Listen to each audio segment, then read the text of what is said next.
Hello সবাইকে। আজ আমাদের বাড়িতে কী করলাম সন্ধেবেলা, চলো তোমাদের সাথে পুরো ভিডিওটাই শেয়ার করি। আর এখানে রয়েছে লাচ্ছা পরোটা, যেটা বিকেল থেকেই প্রিপারেশন নেওয়া হচ্ছিল।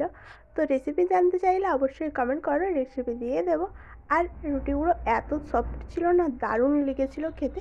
তারপর বাবা এনেছিল মাংস।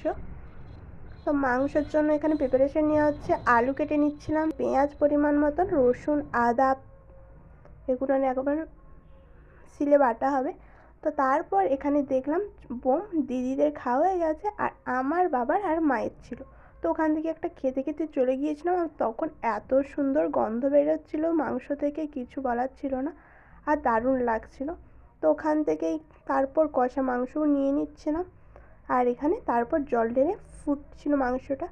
আর এখানে কষা মাংস নিয়ে সবাই মিলে খাওয়া হচ্ছিলো। তো এটা আমার ছিল, তো আমিও খেয়ে নিচ্ছিলাম। আর তারপর তৈরি হয়ে যায় কিছুক্ষণ পর, সবাই মিলে বসে পড়ি কলা পাতার ওপরে ভাত খেতে, মাংস ভাত। আর পুরো মাখা মাখা হয়েছিল, গ্রেভিটা দেখতেই পাচ্ছ কেমন।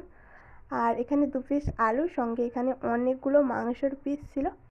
তারপর সবাই মিলে একসাথে বসে কলা পাতায় খাওয়া শুরু করলাম। তো চলো, ভিডিওটা আমি এখানেই শেষ করছি। তোমাদের কেমন লাগলো অবশ্যই জানিও। ভালো লাগলে একটা লাইক করে দিয়ে, ইউটিউব দেখলে সাবস্ক্রাইব করে অবশ্যই পাশে থেকো। টাটা।